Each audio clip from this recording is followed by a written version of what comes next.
Esta semana, Ricardo Araújo Pereira declara-se bloqueado. Pedro Mexia confessa-se acessório e João Miguel Tavares sente-se enormemente sofredor. Está reunido o programa cujo nome estamos legalmente impedidos de dizer.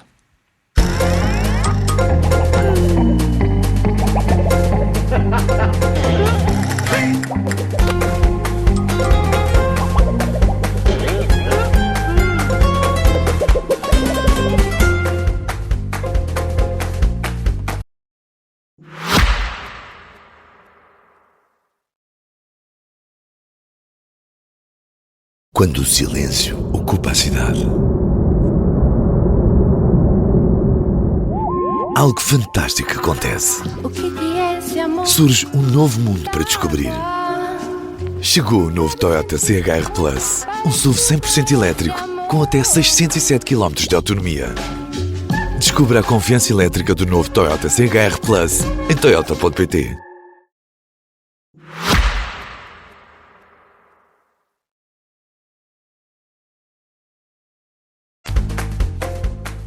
Ora viva, sejam bem-vindos no final de uma semana em que as perspectivas de uma crise energética mundial continuaram a agudizar-se. Trump confessou que nem sequer leu até ao fim a resposta do Irão ao plano para resolver a guerra.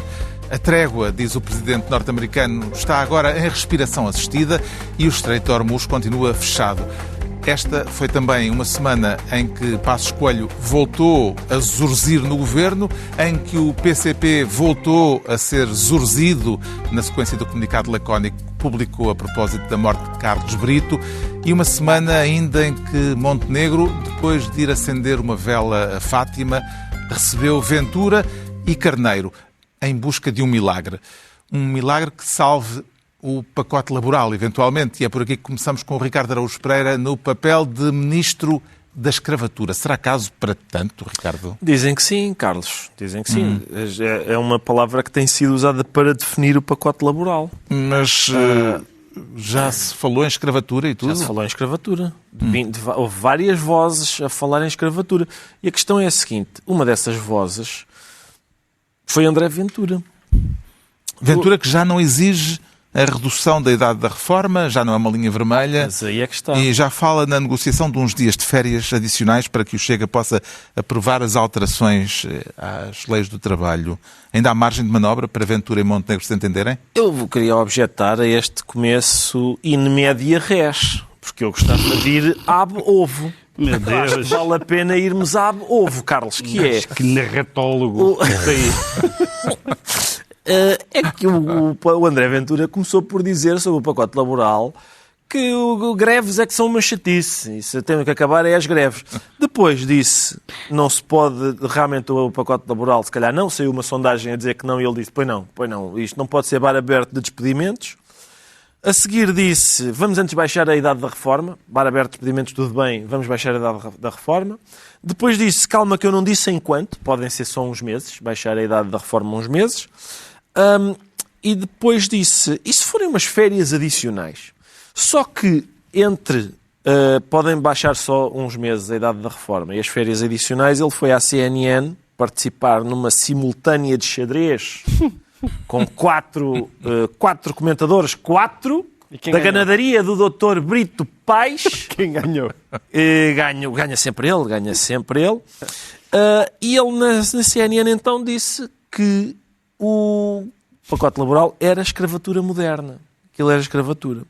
E foi então depois disso que ele disse férias adicionais. Talvez, curiosamente, no diploma do Governo, o Governo decidiu também considerar férias adicionais. Depois a Ministra também explicou que não eram bem férias adicionais, era 2 faltas que afinal os trabalhadores podiam dar. Faltas não pagas, não é? Faltas não pagas. Não é bem férias.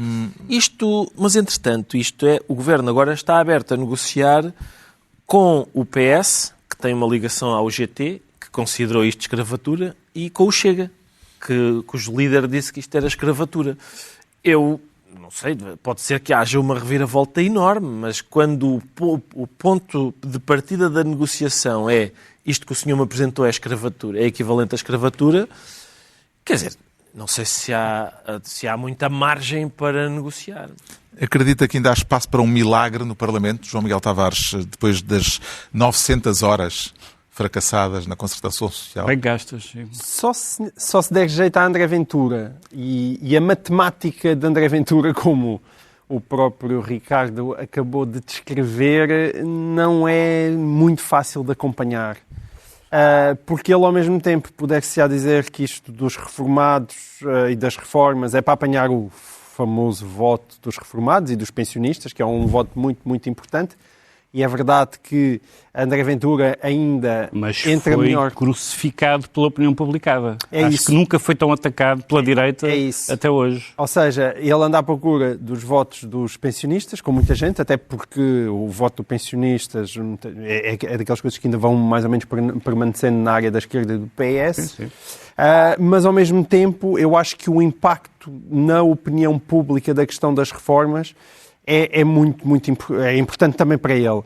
E, portanto, nós nunca sabemos muito bem para onde é que ele vai cair. Agora, isto mostra, voltando à nossa velha questão das linhas vermelhas, mostra bem como a situação é sempre muito complicada. Porque, por um lado, aqueles que dizem e que o Chega não tem nem programa, nem responsabilidade, nem valores suficientes para poder um dia integrar qualquer espécie de acordo, olham para isto e dizem: aqui está a prova, vejam como isto é um partido irresponsável, e olhem também só para o seu programa eleitoral, porque já não faltam lá propostas que são basicamente impraticáveis.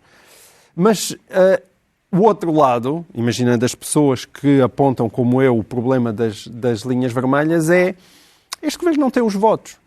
Este governo não tem os votos.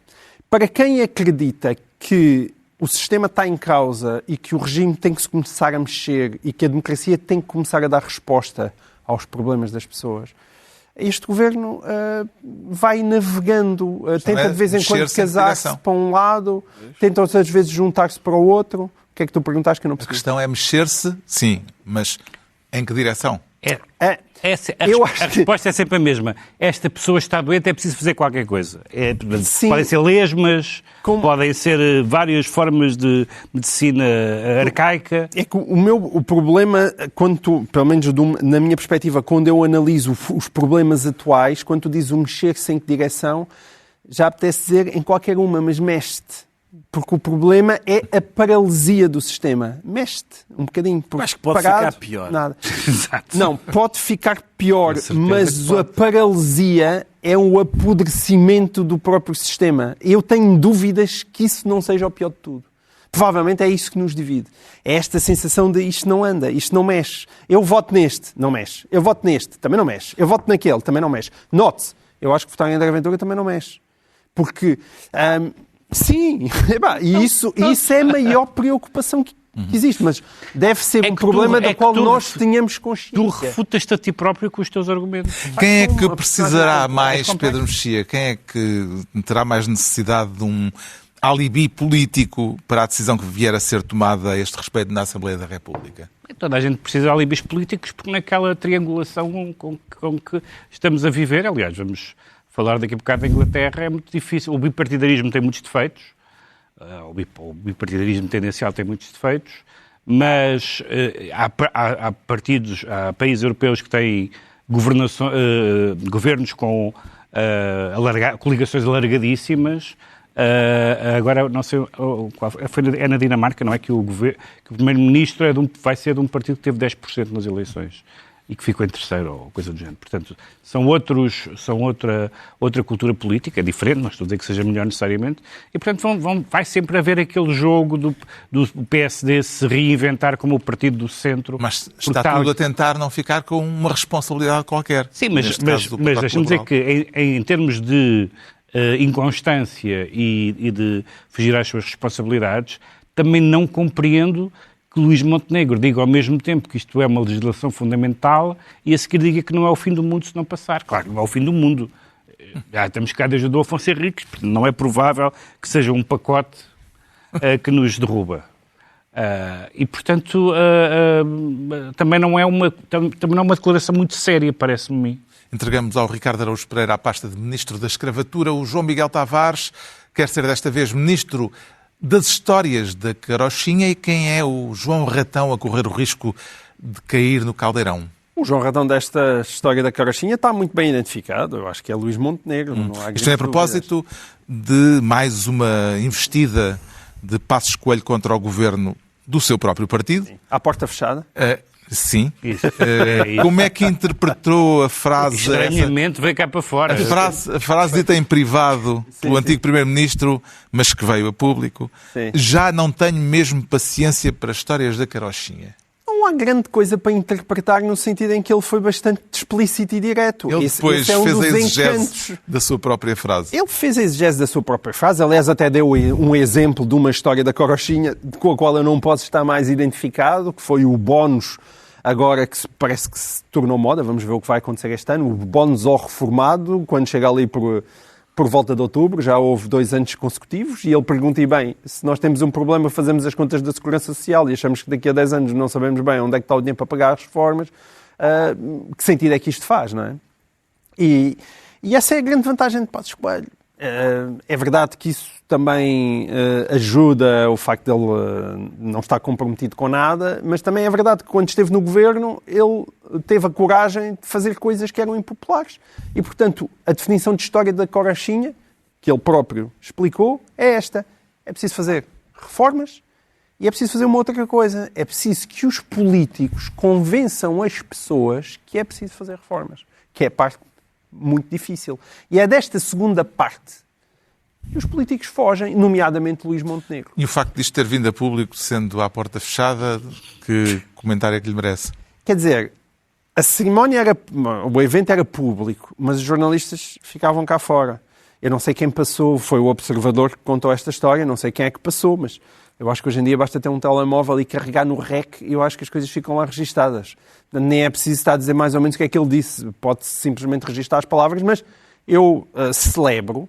É evidente que ele foi altamente violento para Luís Montenegro, e isso é um padrão, vai de evento em evento agravando aquilo que é um conflito, e que eu acho que vai acabar por acontecer, até porque há muita gente que começa a perder a paciência. No início, para as primeiras intervenções, ainda houve algum fair play na órbita do governo, mas esse fair play vai-se perder. A este respeito, António Cunha Vaz, que é o dono da empresa de comunicação que tem trabalhado para o governo, escreveu no Facebook que o ataque de Passos Coelho é lamentável e acrescentou: no seu tempo ninguém lhe foi desleal, diz que não quer fazer política ativa, mas vai minando a atividade do governo sempre que pode, que os negócios lhe corram bem. Negócios entre aspas. Que significado é que atribui neste contexto à palavra negócios, Pedro Mexia?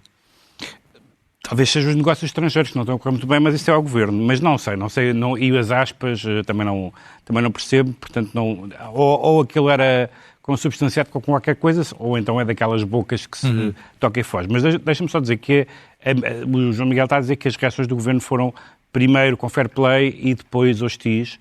A minha reação, que não faço parte do governo, em nenhum sentido da palavra, foram primeiro hostis e agora com fair play, porque o que eu não gosto é de sonsice. Eu não gosto é de sonsice. O Pedro Passos Coelho sente que Luís Montenegro está a desbaratar o seu legado, a afastar-se do PSD em coisas que foram importantes quando ele foi Primeiro-Ministro, quer que ele saia de lá depressa e quer substituí-lo. Portanto, isto é normal na vida política. Vamos falar daqui a um bocadinho da Inglaterra, onde isso é terça-feira, em que de repente há pessoas no governo a criticar o Primeiro-Ministro, ministros que se reúnem com ele.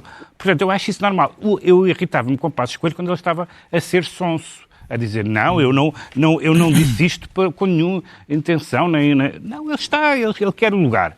E isso é normal. É normal. Não há nada de errado. Todos os partidos tiveram oposições internas fortíssimas. O PS tem umas histórias rocambolescas. E portanto, não vejo mal ao mundo. Isto é uma má vontade que se tem avolumado e que se tem repetido. Sim, será que Passos Coelho não valoriza o facto do correligionário Montenegro até conseguir falar com 80% do PIB alemão?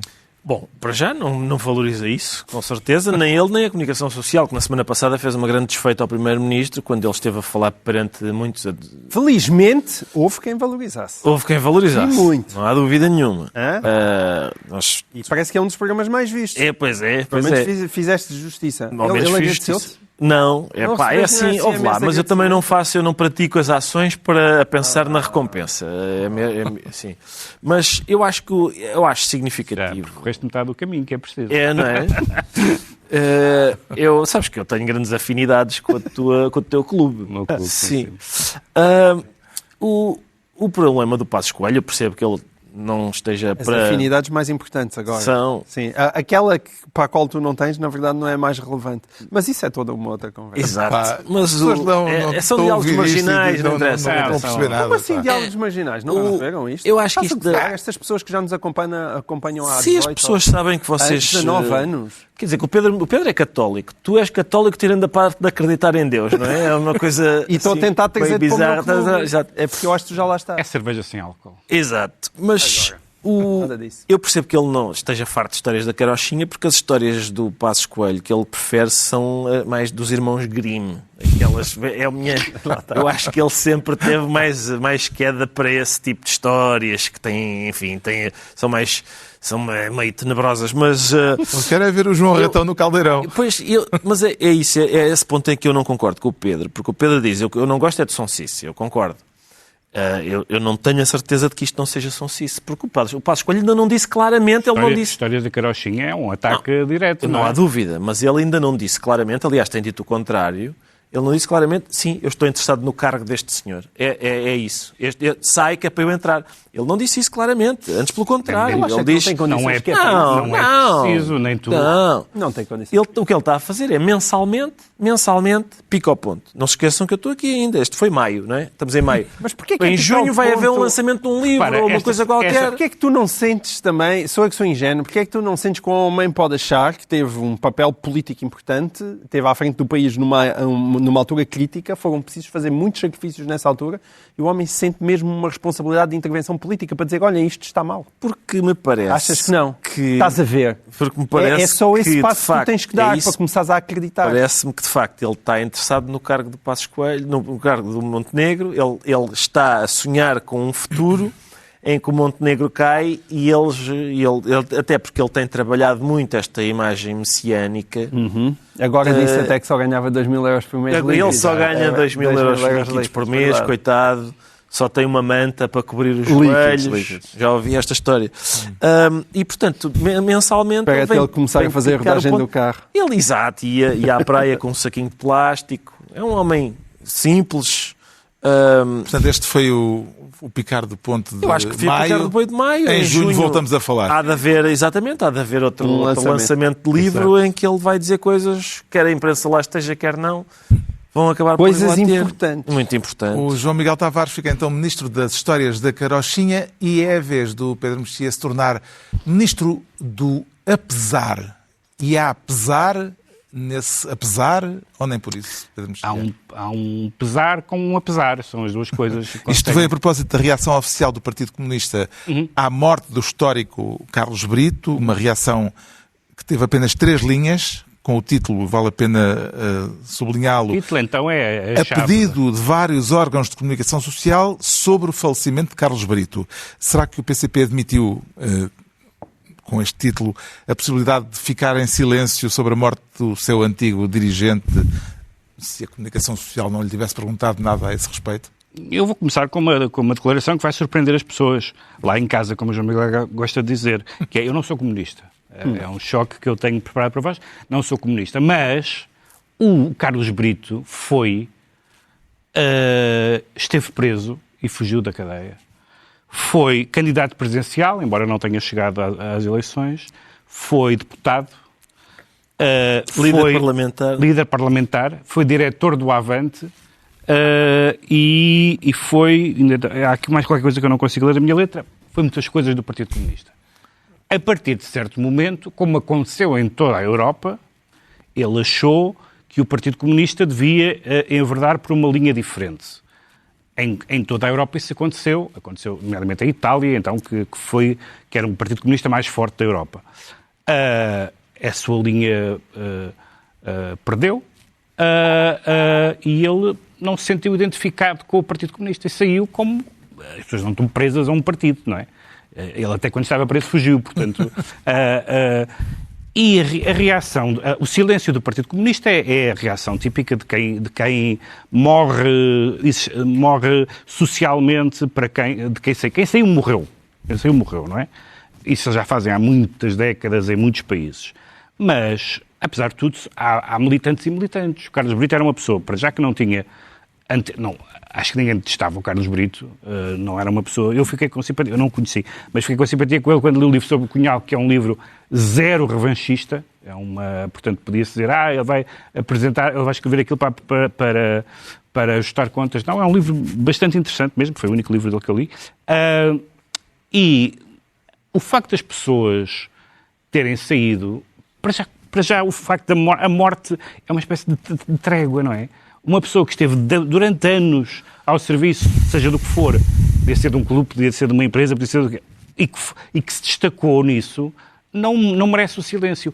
E é achincalhante dizer, já que insistem em perguntar, que maçada, vamos ter que dizer coisas sobre este nosso afiliado de décadas e que esteve preso por causa das suas convicções. Então pronto, vamos lá aqui despachar 3 linhas que podia ter sido feita em inteligência artificial. E vale a pena ler o teor completo dessas 3 linhas, claro, do comunicado, que diz, sem prejuízo, começa por isto, sem prejuízo das conhecidas diferenças e distanciamento político, registamos em Carlos Brito o seu percurso antifascista e a sua contribuição na Revolução de Abril, nomeadamente no plano parlamentar. Ponto final.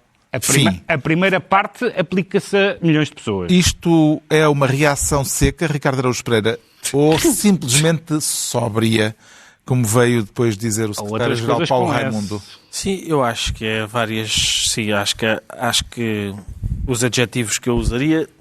Sóbrio não estava entre os adjetivos que eu usaria para descrever isto. Porque acha que quem escreveu aquilo... Não se trata de estar bêbado, antes pelo contrário. Aliás, acredito que não estivesse nada e até que seja uma pessoa ou pessoas... Um coletivo que talvez pense que o prazer do álcool talvez seja uma coisa burguesa, que não interessa. Mas... Aliás, isso era uma coisa curiosa, é que o Carlos Brito gostava da vida, gostava mesmo da vida e tal, e isso era uma das coisas encantadoras nele. Eu tive a oportunidade de conhecê-lo, muito brevemente, mas tive a oportunidade de conhecê-lo e era uma pessoa mesmo muito afável. Além disso, ele passou na prisão quase 10 anos para que estas pessoas agora possam escrever os seus comunicados. É muito improvável que as pessoas que escreveram este comunicado tenham passado um dia presos. Um dia sequer. O Carlos Brito teve 8 anos. Há aqui uma coisa, a primeira já toda a gente referiu, não é? Que é a pedido de vários órgãos de comunicação social. Significa, não era a nossa intenção, por nós não dizíamos nada, mas já que tanto insistem, só para vos fazer a vontade então, vamos então dizer aqui uma coisa sobre este homem que foi absolutamente fundamental aqui na nossa organização. Mas há outra ainda, que é, depois o texto diz, registramos o seu percurso antifascista e tal, a sua contribuição na Revolução de Abril, e a última parte da frase é, nomeadamente no plano parlamentar. E eu acho que isto também interessa, porque para o PCP isto é o que menos interessa. O plano parlamentar é o que menos interessa. Isto é uma maneira de dizer... Esteve lá no Parlamento, não é? Não esteve nos sindicatos, onde conta mesmo, no terreno, com os trabalhadores, na CGTP. Esteve no Parlamento, enfim. Esteve lá no plano parlamentar.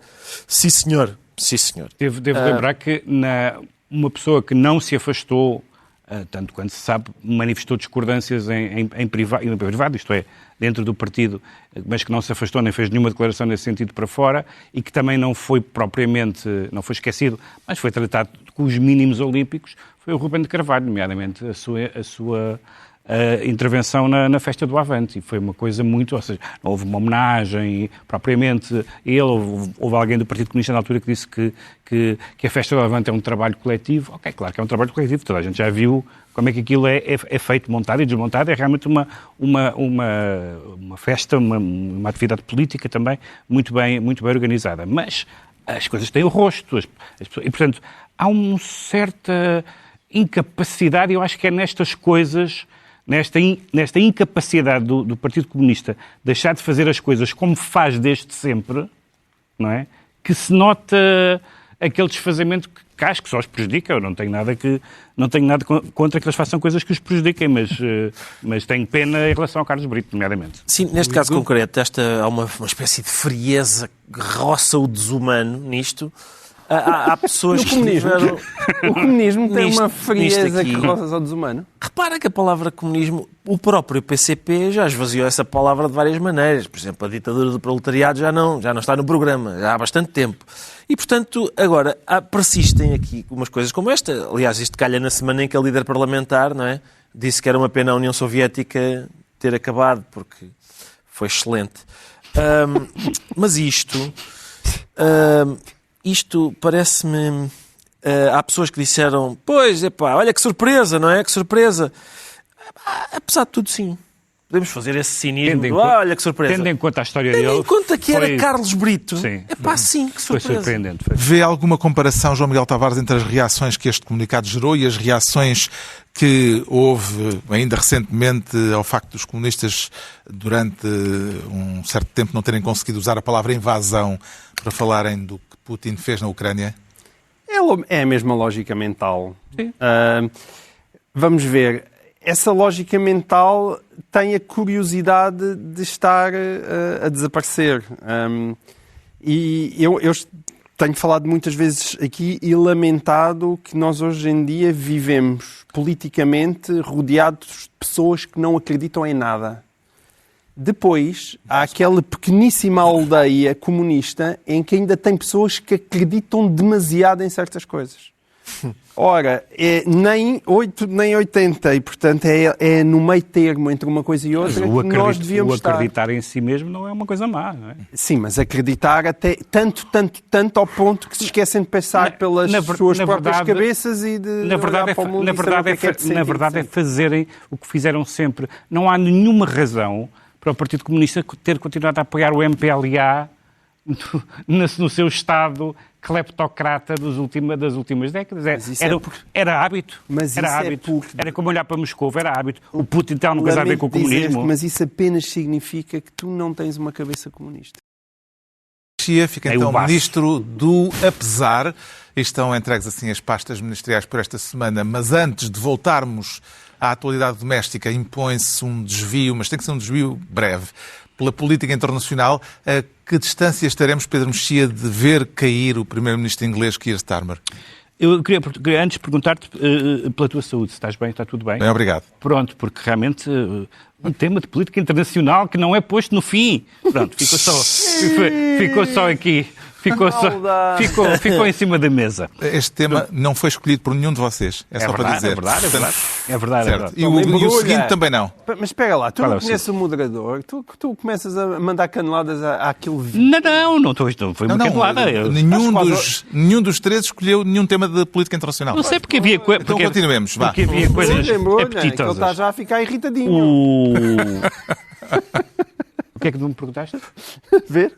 Desculpa, sério, eu sei qual é o tema. Não, eu sei qual é o tema. Eu não sei qual foi a pergunta. Não, a Inglaterra está a acolher também as maravilhas de ter 3 partidos. Pode-se pôr uma batata à espera que Keir Starmer caia. Uma alface, não era? Uma alface. Era uma alface, que fizeram com a Liz Truss. Sim. Será que a alface resiste mais do que Keir Starmer? Ele próprio já é uma espécie de alface, no sentido que é uma coisa que é comida de dieta, não é? Ele não é nem uma esquerda, também não é provavelmente um homem de direita. É uma coisa assim... Ele, challenger, portanto, adversário declarado já tem, não é? Tem vários. Mas tem um mais sério, que era o Ministro das Finanças, que se demitiu do Ministério das Finanças, estava no Conselho de Ministros com ele. E foi-se embora Sim. para dizer que está disponível para se candidatar contra ele. O candidato mais sério, que neste momento ainda não é deputado, portanto tem que ser um deputado a candidatar-se, que ainda não é deputado, mas eles têm aqueles esquemas em que... Esquemas, isto é, são estratagemas normais do sistema político inglês, em que alguém desiste do mandato num sítio, numa circunscrição segura, e ele vai se apresentar, que é o Presidente da Câmara de Manchester. Que já tinha sido muitas vezes falado no passado para líder do partido, e parece ser a pessoa ali com mais experiência e mais seguidores, mas na verdade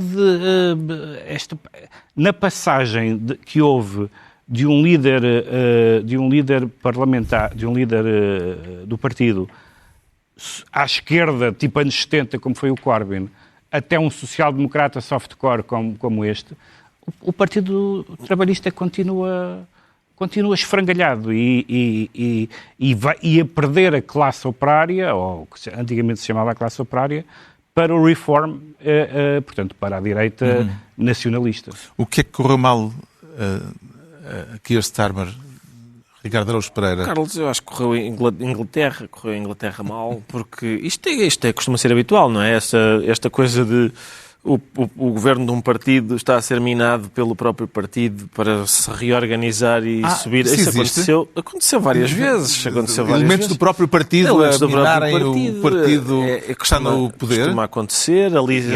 Não se lembram daquela fase Theresa May, Liz Truss, Boris Johnson? Vamos para o 7º primeiro-ministro em 10 anos. Em 10 anos, exatamente. Parece os treinadores do Benfica. E isto, a questão é, eu tenho estado a ver agora estes potenciais candidatos e ainda não houve nenhum que me tenha agradado, porque a primeira coisa que eu vou ver é onde é que ele estudou, porque Starmer, Oxford, Rishi, Oxford, Boris Johnson, Oxford, Liz Truss, Oxford, Theresa May, Oxford, David Cameron, Oxford, no Politécnico de, não vou dizer uma... Gordon Brown, Edimburgo, muito esquisito, Tony Blair, Oxford. É uma linhagem de gente de Oxford e eu acho que não há nenhum destes que se estão aqui a antiga vice-primeira-ministra, que entretanto foi pagar ao fisco para se poder... Vice-primeira-ministra que foi pagar ao fisco e tal. Eu acho que não é Oxford, é lamentável. Essa é a candidata de classe operária. E o ministro da Saúde que se demitiu para ser ele, eu tenho a impressão que é Cambridge, que aceita-se, mas não é Oxford. Esta linhagem indica que tem que ser Oxford. Na atualidade internacional ainda, nos temas que não foram escolhidos pelo painel, temos também a visita de Trump à China. Parece-lhe que estamos, João Miguel Tavares, perante um encontro em que prevalecem os interesses comuns ou a rivalidade estratégica? Aquilo não se sabe ainda bem o que é que aquilo deu. E Trump é engraçado, como há algumas coisas pelo Xi Jinping há ali respeitinho, porque naquela viagem não houve assim bocas, em conferências de imprensa. Viram as imagens de Donald Trump a espreitar o dossiê de Xi Jinping, quando Xi Jinping ainda não se tinha sentado ao lado dele?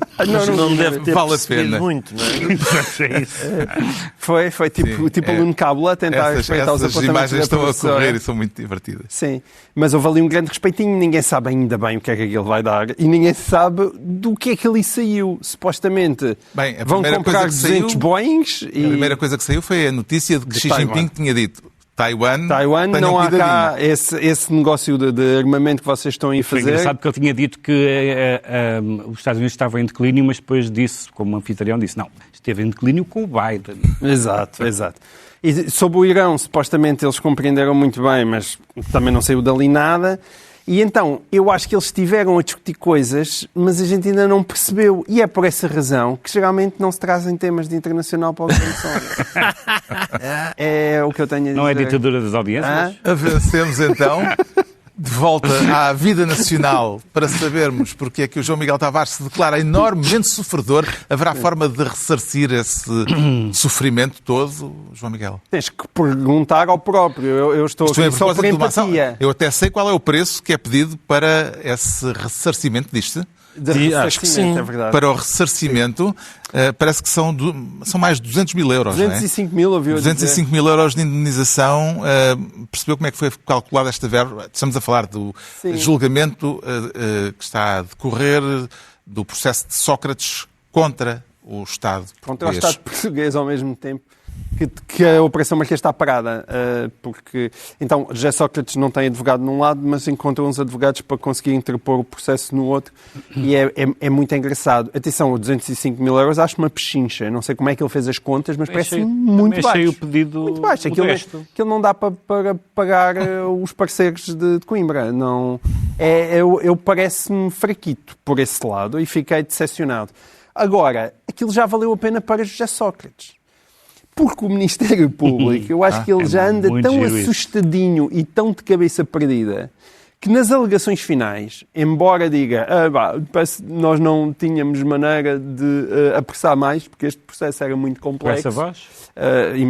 Quero imaginar, porque não estive lá, mas e depois disse que reconheceu que realmente tinha existido um assassinato de caráter. Assassinato de caráter. Mas foi da imprensa. Exatamente. José Sócrates, portanto, depois de ter sido detido, foi alvo de um assassinato de caráter, porque a imprensa e os jornalistas e os comentadores disseram coisas muito malévolas sobre um primeiro-ministro, mas o Ministério Público não teve culpa e o Estado português também não. Portanto, quem é que teve culpa? Parece que sobrou para mim, que sou jornalista, e para vocês também, que são comentadores. Até porque os membros do Ministério Público não falam com os jornalistas. Não falam. Como é que avalia o mérito da causa de Sócrates ao queixar-se da demora da Justiça, Pedro Mexia? Quer dizer, evidentemente que a demora da Justiça é evidente, não é? Ele tem razão. E que as fugas são evidentes e são factos. Há quem diga que algumas das razões da demora também têm a ver isso que eu ia dizer. Próprio... Essas críticas são críticas sempre justas ao Estado da Justiça em Portugal. As fugas e a demora. Para a demora deste processo em concreto, contribuiu o Ministério Público a fazer um mega processo, como eles gostam tanto, e parabéns, tem corrido bem. Mas Sócrates também fez um número de incidentes processuais para lá do aceitável, não é?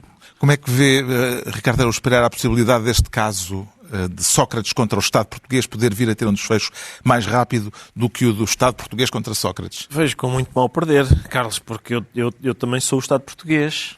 Nós somos o Estado português. É o Estado a que isto chegou. Eu exijo que, agora quando sair a sentença, se o Estado português for condenado, que recorra, que depois faça um incidente de recusa do juiz, que os seus advogados renunciem, e assim sucessivamente, até conseguir atrasar isto.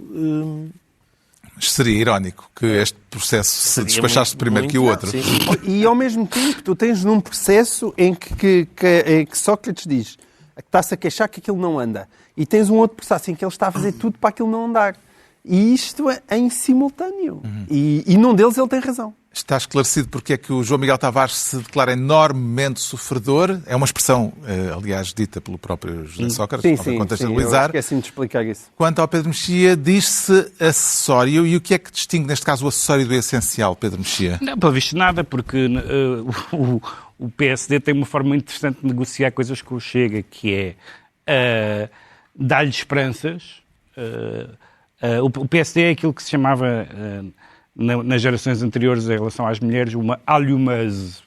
Ou seja, dá esperanças, mas depois não concretiza.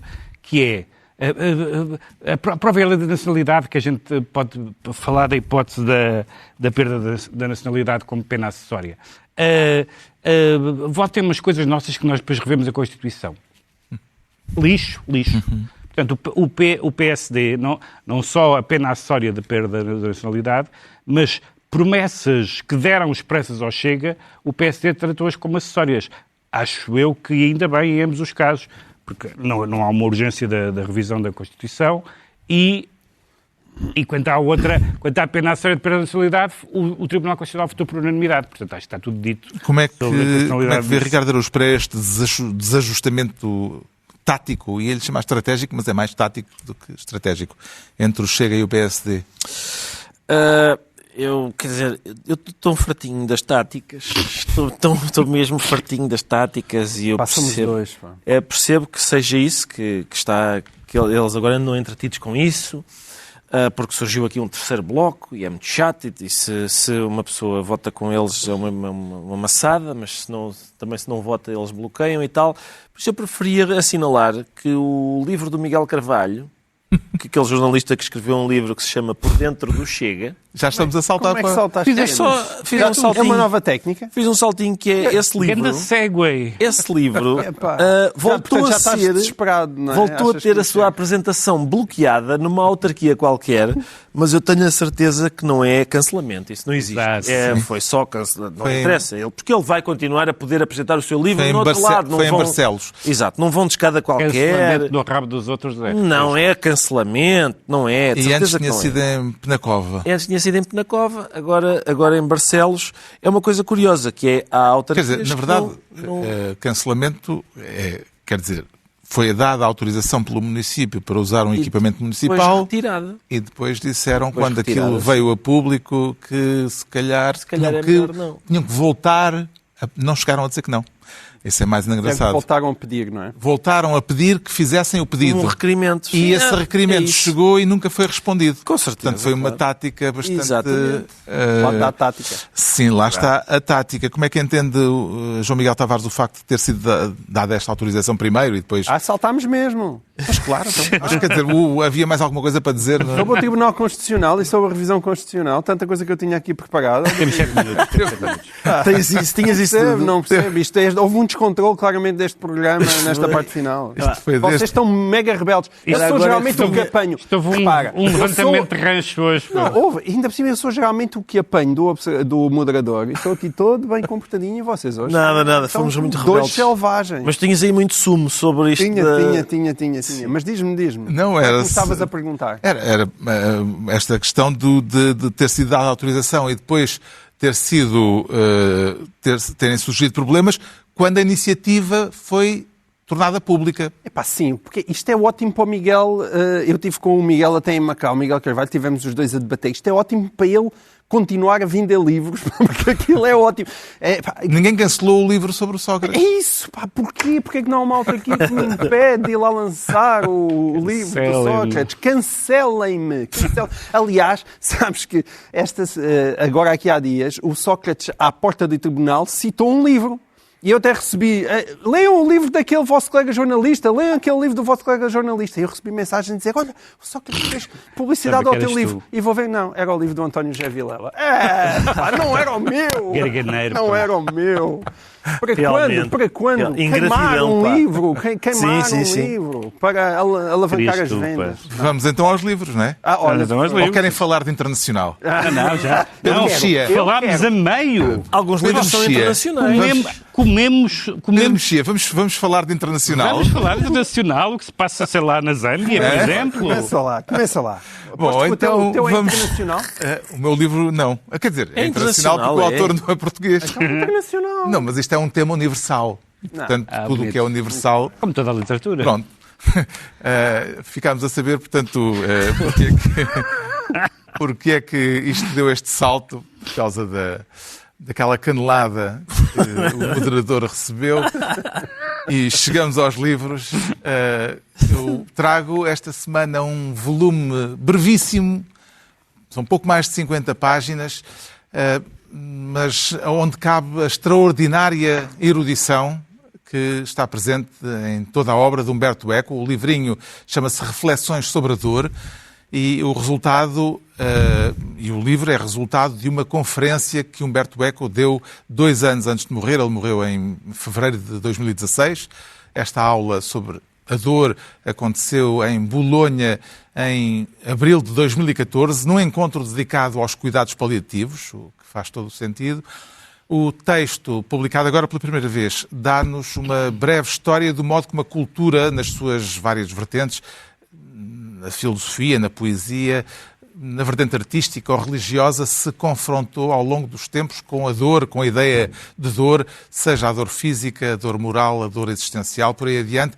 Um trajeto apoiado com uma erudição exuberante em citações e referências que vão, vejam isto, de Demócrito a Quentin Tarantino e que desembocam na ideia da necessidade de uma educação para a dor, uma espécie de educação cívica e cultural que faça do conhecimento um antídoto contra o sofrimento que é possível evitar, conclui Humberto Eco, sabendo do que estamos a sofrer, sabemos resistir melhor. Reflexões sobre a dor, de Humberto Eco, tradução de Bárbara Villa-Lobos, edição Gradiva. O João Miguel Tavares sugere um livro sobre os bastidores políticos da Segunda Guerra Mundial. Totalmente internacional e excelente. Este senhor, que é o Tim Bovary, não sei se é Bovary, se é Bovary, ou ainda não o conheço assim tão bem, ele ainda é novo. Ainda é descendente da Madame. É capaz, mas depois eles começam a usar o sotaque inglês para se referirem a eles próprios. Chama-se Aliados em Guerra, os rivais que derrotaram Hitler. Saiu agora, é um tomo aqui de mais de quase 700 páginas que saiu na Dom Quixote, mas é um daqueles livros que vem com recomendações, que só pelas recomendações nós ficamos impressionados, porque vem o Andrew Roberts, o Richard J. Evans, o John Meckham, o Anthony Beaver dizer que é magnífico, brilhante, uma obra-prima. E de facto é. Eu ainda não o li todo, mas o que eu li já é suficiente para dizer que este senhor, que também ele é apresentado assim como a mais recente estrela da historiografia britânica, faz um trabalho extraordinário, que demorou muito tempo. Ele, aliás, no final diz com piada: eu demorei mais tempo a escrever este livro e a pesquisá-lo do que demorou a Segunda Guerra Mundial. Isso mostra que ele tem aquele humor que também atravessa a boa historiografia britânica e conta por dentro. Parece que o tema da Segunda Guerra Mundial já foi esgotado, mas a dinâmica entre Churchill, Roosevelt e Stalin. E essa dinâmica é realmente uma dinâmica impressionante. Lá está, rivais que se juntaram, rivais muito improváveis que se juntaram para derrotar o Hitler, mas que depois de derrotaram o Hitler não tinham maneira de conseguirem estar unidos. E o livro acompanha toda essa história diplomática que muitas vezes não é aquele lado de diplomacia, de mandar cartas, é mesmo de encontros, de relações pessoais. E é uma história eternamente fascinante. O Pedro Mexia traz um livro internacional. É um livro internacional, exatamente, sobre um tema universal. É um livro do Seferis, que foi Prémio Nobel da Literatura, um dos grandes poetas gregos do século XX, mas este livro tem várias particularidades. Uma delas é que ele começou a escrevê-lo nos anos 20 e o livro só saiu póstumamente, porque ele era embaixador, e então o livro é supostamente muito picante, ou ele assim achou. Para hoje em dia é uma coisa para maiores de 6, e é uma mistura de romance, diário e ensaio sobre, como diz o título, As 6 Noites na Acrópole, em que no fundo há uma personagem autobiográfica que é um poeta, ou alguém que quer ser poeta, e que tem uma série de encontros, que são encontros de discussão lírica, discussão lúbrica também. Há muita frescura aqui, nesse sentido, brasileiro. E é um romance confessional de um poeta que era conhecido por ser extremamente circunspecto e engravatado, e ele próprio sentiu que este livro era, talvez, não seria bom no mené lá do sítio. O Pedro Mexia, aliás, o Ricardo Araújo Pereira, traz Amor de Perdição relido. Um livro nacional. Uma vergonha. Está mal. Uma vergonha. O que é isto? É o Amor de Perdição, do Camilo Castelo Branco, mas isto é um livro de Tânia Furtado Moreira, que se chama Amor de Perdição, o sublime camiliano. E é exatamente isso. Ou seja, aliás, as pessoas que estiverem interessadas neste livro têm aqui um petisco duplo, que é, na primeira parte, podem saber mais e discutir o conceito de sublime, e na segunda parte, então, o sublime camiliano aplicado concretamente ao Amor de Perdição. É tudo longínquo e tudo? Diz? O longínquo também parece? Tudo. E calha eu estar a fazer um espetáculo agora em que, a certa altura, explano uma teoria sobre o Amor de Perdição. Um espetáculo sublime? Não. Eu achei que um espetáculo de stand-up era uma boa oportunidade para falar sobre literatura portuguesa do século XIX, e é isso que faço a certa altura. Infelizmente, este livro já não é bibliografia para esse momento, e realmente a questão do sublime não é abordada por mim. mas aborda outras questões que são interessantes. São Estás a fazer product placement? Todo, sim. Embora já esteja tudo esgotado. Vai ser isso daqui a pouco. Já não vale a pena. Mas há sempre aquela coisa, mais uma data. Para fazer não? pirraça. Não, é só para fazer pirraça a quem não... Porque imagino que as pessoas não têm bilhete, agora que sabem que há uma nota sobre o Camilo Cajal Branco... Que eu perdi, pá. Exatamente. Mas podem consolar-se com o livro de Tânia Furtado Moreira, que vai ser apresentado em breve, embora por pessoas... Enfim, Tu reputas de baixa categoria. De baixa categoria, sim, que são Pedro Mexia e Abel Barros Batista. Assim se conclui mais uma reunião semanal, 2 a 8 dias, à mesma hora, os mesmos de sempre, também em podcast, Pedro Mexia, João Miguel Tavares e Ricardo Araújo Pereira.